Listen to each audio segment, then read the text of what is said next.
Hey, welcome to the Female Founder World podcast. I'm Jasmine Garnsworthy, the host of the show and the creator of the Female Founder World universe. Today I'm chatting with Allison Luvera. Allison is building a business called Juliet, and they are trying to reinvent the boxed wine or cask wine category. And I feel like you might be having a bit of a strong reaction when I talk about that, but that is exactly what Allison is trying to tackle by having quality wines, by approaching branding. And it's so interesting talking to somebody who is pretty early on in this whole business journey. Like they've just closed a round of funding, they're pretty new. And she is really trying to set herself apart from a lot of noise in the beverage space. And so it's really interesting to see what she's doing differently, like where she's spending that other people aren't spending, and how she's kind of thinking about the business in a way that when a lot of people in her category are zigging left, like she's zagging right. Before we get into the conversation, I've got a few events that I want to let you know about. The first one is for our business bestie members only, and is a group business coaching call with Sarah Panton, the founder of Vitruvi. Sarah is seriously just incredible. She's been on the podcast before, and we've been trying to line up this session for ages. So I'm really excited about it finally coming to fruition. That's happening this week. I've popped a link in the show notes if you want to join. And then there's another session that is virtual and open to everyone. It's an Ask an Expert Q&A with the beauty formulator behind Sula Labs. Her name's AJ Ade, and she has created beauty products that are award-winning for brands like Topicals and more of your favorite beauty companies. She can answer questions about developing a beauty product, like what's involved in working with a formulator, all of that nitty-gritty stuff that is so hard to Google. This one is open to anyone, so please, link in the show notes, come and join. You're very, very welcome. It's going to be a really good conversation. And then finally, I've mentioned this already, but I'm getting so excited for our in-person event with Barbara Rivera at the Ceremonia store. It's happening on August 30, and we've hit capacity on the event now, but I have opened up the wait list so you can pop your name down, and if a space becomes available, you will get an email and hopefully, fingers crossed for you, get a space. Okay, let's get into the show. You are now entering Female Founder World with your host, Jasmine Garnsworthy. Allison, welcome to the show. Thanks for having me. I want you to give your own introduction to Juliet. How do you explain to people what you're building? So Juliet is the first luxury boxed wine. And the story behind it is two and a half years ago, my co-founder and I, who are old friends, were talking about how many great qualities boxed wine actually has. So it's eco-friendly. It has less than half the carbon footprint of wine in glass bottles. And it's convenient. You know, it's glass-free. It's portable. It stays fresh for 4 to 6 weeks after opening. So you never have to worry about having one glass at night and then throwing out the whole bottle the next day because it goes bad. But despite all of these great things, you know, there was nothing on the market that either of us wanted to drink, let alone take to a dinner party with our friends or give as a gift. You know, boxed wine in the US has this terrible reputation. It's just kind of known for being cheap and ugly and low quality. So and Australia. Yeah. So we decided to change that. We decided to reimagine boxed wine for women like us who love everyday luxury, but also value the convenience and sustainability that it offers. And so we designed our innovative packaging format, which we call the Eco Magnum. So it's this really chic cylindrical version of a boxed wine. Holds 1.5 liters, so actually the equivalent of 2 bottles.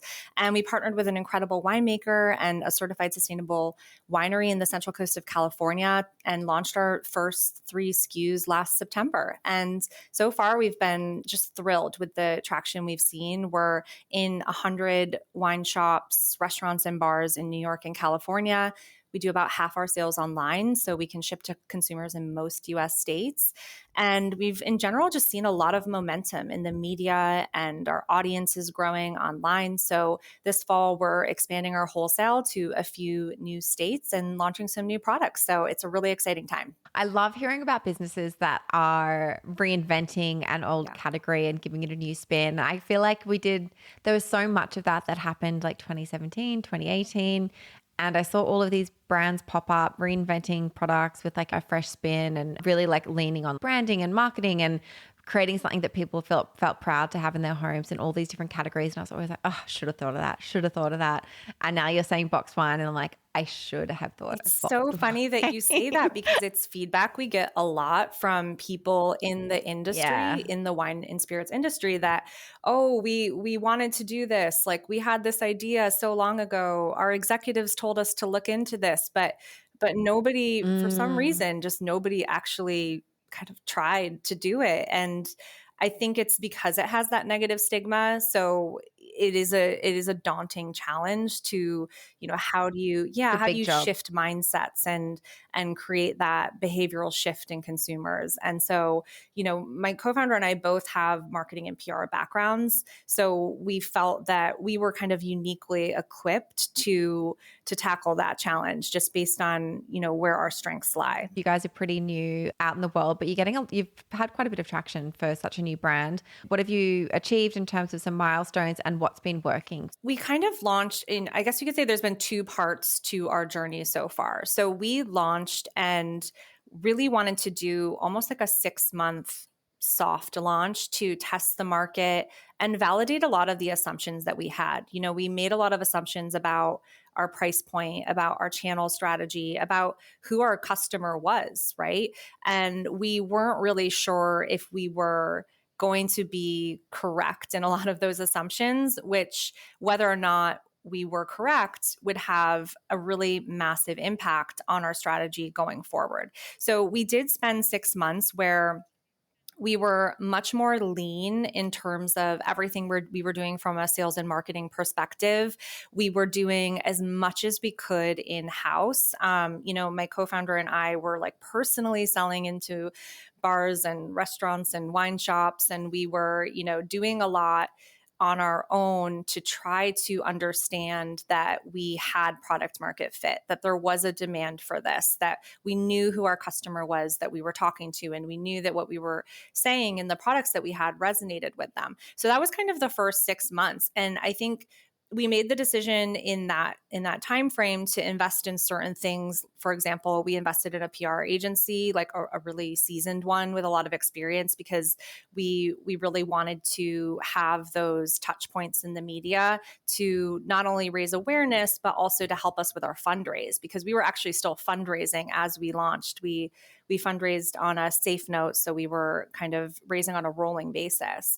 And so all of that, being said, earlier this year, January, February, we really felt as though we had a lot of learnings. We had validated that there was a lot of demand for this product. There was a lot of interest in what we were doing, and we were seeing the traction we wanted to see. So we made a few adjustments. And then since then, we've invested in a bit of a bigger way in some of our marketing partners, in certain agencies, in some growth marketing, in order to really start acquiring customers and bringing eyeballs to our e-commerce site and to our social media, and really start to enable growth in that way. There's been two parts. Like we had a bit of a slower launch, which was intentional in order to test and learn. And then for the better part of this year, we have really started our paid media and done a lot more events and some brand partnerships, and really tried to start raising awareness and just growing in a bigger way as of this year. You mentioned PR there, and we've already done a group business coaching call together. People who are in the community know about this. And if you're not in the community, come jump in. I'll put a link in the show notes. Everyone is welcome if you're building a consumer brand.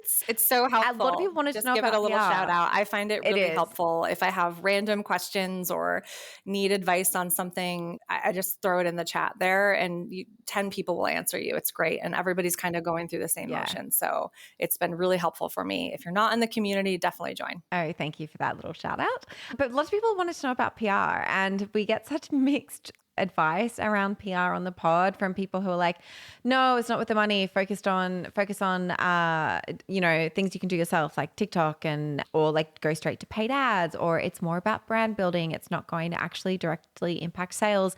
What kind of spend are you putting towards PR at the moment, and why do you think it's a good decision? Like, why is it working? So we have paid about $10,000 a month in a retainer since we've launched. And that is kind of In my experience, that's a middle of the road. You can get agencies that cost more. You can definitely get agencies that cost less. You can get freelance people that have great networks and will charge you less.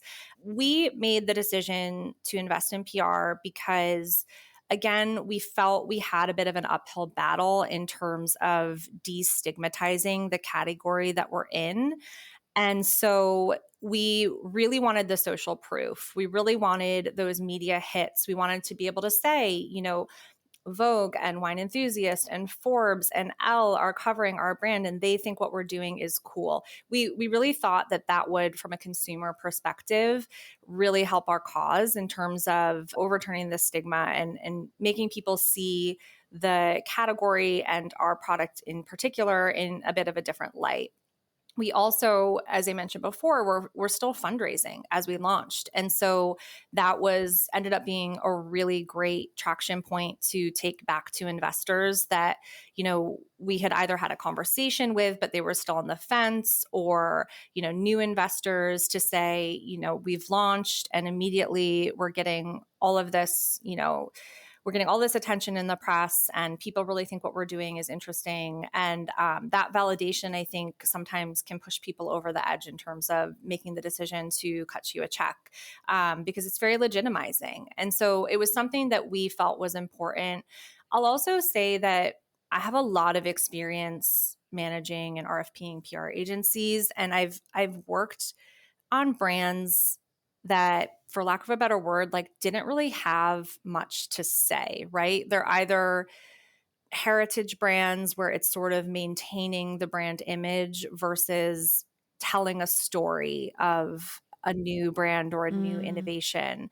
And so I've seen how in some of those cases, investing in a PR agency is maybe not the best use of resources because there's only so much they have to talk about. And you're almost trying to orchestrate things to talk about to stay relevant in the media dialogue. And with us, it was the complete opposite case. We have so many stories to tell about us as founders, about our sustainability mission, about the process of product innovation, about really everything that we're doing. There's a lot of different stories to tell. And so we felt like we were really set up for success in hiring a partner to help us tell our story because there was just, there's just a lot more opportunity for coverage and for different angles and different types of publications to talk about us. And so we thought it would be a good investment.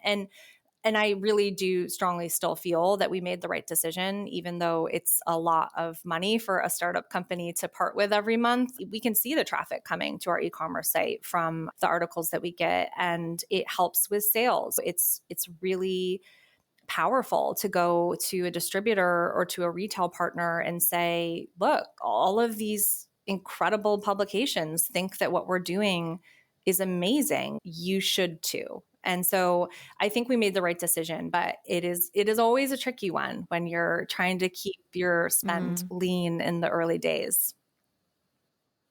It definitely legitimizes a brand. I think if you're trying to build something from the ground up that is entering a space where the other players are quite traditional, you're talking to alcohol distributors and you're talking to restaurants and you're trying to position yourself in a certain way amongst people who really respect those mastheads. And so I can see how there'd be a lot more value for specifically what you're trying to build. Absolutely. You mentioned fundraising before, and I think you've raised nearly 4 million? Just under 4 right? million. Okay, which is quite a lot. I feel like you just started and you've raised quite a lot of money, friends and family. How did that all happen? Learnings from the process, what's the insight on raising that much right from the beginning? So we knew we had to raise as much as we could because I just think consumer goods in general, but alcohol especially, it's very capital intensive. You've got to pay for the inventory. You've got to invest quite a lot in marketing and sales right off the bat. It's very difficult to bootstrap in this industry if you want to grow at any sort of clip, right? So we kind of knew we had to raise a bit. With that being said, we initially set out to raise, I think 1.5 million was our initial goal. We ended up getting so much, we were so oversubscribed and there was so much interest that kept building as we continued to roll out and market that we did make the decision to raise a little bit more. while we were raising, there was also a lot of economic uncertainty. So there was that feeling of, if you can get the money now, just get it, because you never know if things will take a downturn and then the climate will change and you won't be able to raise again for a while. So we wanted to really extend our runway. I mean, listen, we were very successful and we're very grateful for the outcome. We worked really hard for it, but that is not to say that it was easy by any means. I think our fundraise end to end took almost a year. And we at first went out to friends and family. We were getting a lot of small checks from friends and family, angels that were in our network. We got quite a few checks right off the bat after we sent out our deck. And this was when we were still pre-product, pre-revenue. And then we had this lull. I mean, there were like 2-3 months that went by and we were making no progress. We were terrified because we hadn't made our $1.5 million goal yet. And we were honestly like really unsure if we should just continue, because at that point we were getting closer to launching, and if we weren't able to meet our goal, we weren't going to be able to pay certain bills that we needed to pay in terms of the inventory. So there was definitely like a couple of months where we were, really honestly like very unsure if we were doing this right, if it was going to work out. And then, we got our product in hand. We rolled out into the market. We started getting press. We started being able to show sales online. And once we had traction points to show, things really turned around and we started getting a lot more meetings and a lot more interest in what we were doing. And I think all that to say, the learning that we had is, pre-revenue, pre-product, like it's keep your expectations low. Like you're only going to be able to convince so many people to invest, because at the end of the day, they're just investing in you. You don't have anything to show of your product, of your business, of anything. You have an idea. That's great. A lot of people have ideas. So really they're investing in you, and the people that are going to invest in you are the people that you happen to know, right? So it's a little bit of a difficult proposition if you are pre-product, pre-revenue. But once you're past that milestone, I think as long as you can show traction, if you've consistently hit different mileposts, if you can show a media hit, if you can show traffic to your site, your audience is growing, your conversions are going really well. If you can just keep showing those little data points that signal success and that signal that you're onto something, I think that fundraising is a lot more, it's just a lot more achievable. Like for us, we felt like it was still difficult. We were still talking to a lot of people, but it was more about finding the investors that were the right fit and we were the right fit for their thesis versus, trying to just convince people to take a gamble on a couple of women that thought they had a great idea. So it was very different after we launched. The next thing I want to talk about is hiring and team. What was your first hire and why did you make the decision that was kind of the title that you needed to bring in-house rather than outsourcing or an agency? So our first hire is our social media and content manager. And she's fantastic. We were so fortunate to get her to join the team. And it was just so important to us that we had somebody in-house managing content dedicated to how we show up in the social channels. Because as your audience probably knows, if you are managing a consumer brand in this day and age, you are also sort of a content brand or a media brand. The need to consistently put out content that is relevant and engaging and authentic. And that's the only way to grow an audience. People are nodding. Yeah. They're listening and they're nodding. They're like, yes. I mean, the content. It's really daunting, the sheer volume that you really need to put out these days, especially now that video is sort of the star. And that is a lot more difficult in my opinion, but it's just so important. And so we didn't feel comfortable outsourcing that, for lack of a better word, especially outsourcing it to somebody that would have their focus potentially split between us and a couple other brands they're working on. We really wanted somebody to own it in-house and really help craft and build the brand DNA through the lens of content. And I think it was a really smart decision on our part. obviously it was an informed decision because we both, my co-founder and I, have experience in marketing, but it has definitely helped us excel in social media. I think our content is something that we get a lot of comments on in the positive way all the time.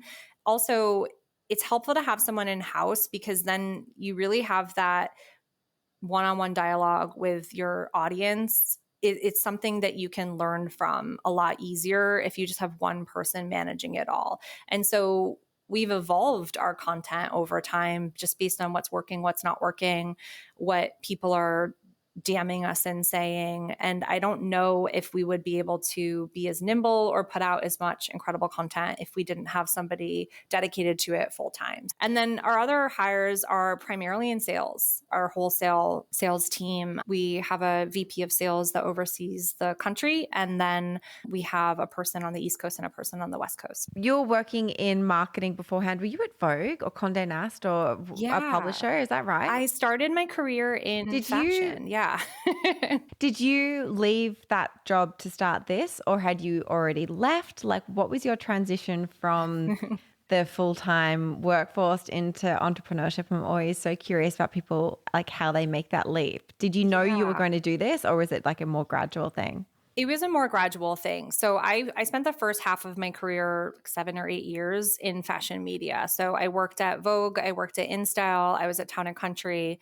I was on the marketing side, working with the luxury fashion advertisers. So that was my job. I loved it. It was a great role. I learned so much, and I'm so much savvier from a digital media perspective because of it. But I've always loved wine. It was a personal passion of mine since I had a college internship in Napa. So I had in the back of my head that I wanted to pivot my career to wine and spirits. So I pivoted and worked. Actually, it's a funny story. I had trouble shifting from fashion to wine and spirits. Nobody would interview me.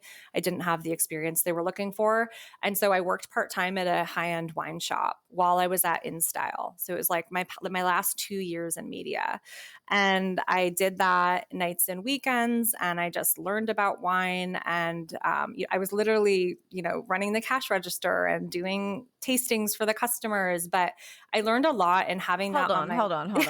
Did you have the idea for Juliet while you were doing this, or you were just like, I love wine. Not yet. I want to be around. I didn't want to be an entrepreneur then. I think I just more really wanted to shift into wine and spirits. So I wanted to work, like my dream at that point was I want to work for like the bigger brands. Like I really wanted to work at, like Moet Hennessy or Pernod Ricard, which is where I ended up working with these bigger organizations. And I'm like, at that point, I'm a director, right? Like I'm like a mid-level employee.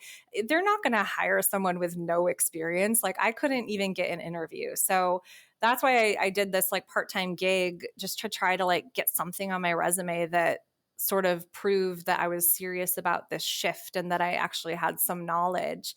So I did that. And then I ended up getting a really big role at Pernod Ricard. So I was working in marketing. I was overseeing marketing for the luxury division. So I spent a lot of my time on Paris Jouet Champagne and Absolute Elix and the Glenlivet. And that's where I actually got this idea that I wanted to be an entrepreneur, because I was fortunate enough to work with a brand called Tequila Avion, which at that point in time was still a startup brand that Pernod Ricard had a minority investment in. And so they operated outside of the organization in terms of, they had a much leaner, smaller team. They kind of did things their own way. And I loved working with that team. Like I was just so inspired by the founder and the president, who have gone on to launch several other brands. They're incredible. I was just so excited about the way they were doing business. Like it was just much more nimble. They were experimenting more. They were taking risks. They were being more creative, and they weren't really bogged down by this bureaucratic red tape that you see in the larger organizations. And there's no right or wrong way. Like there's merits to both approaches, but it was just much more exciting for me personally. It was something that I really thrived in that environment. And so that's when I said to myself, okay, I really love this. Like I want to launch something of my own. Like I want to be an entrepreneur. I had always loved wine. So for me, doing it in the wine space made a lot more sense. The last thing I ask everyone who comes on the show is for a resource recommendation. It could be a book, it could be another podcast, it could be a habit that you have every day, just something that's helping you as you've been up-leveling and building the business. So, and we talked about this in our community chat. One thing that's really helped me is, some people call it a mastermind. I just call it a group chat. Having a group chat of, I'm in a chat with about 10 women. They're all really successful, either founders or people that are, really far along in their career. They're all women.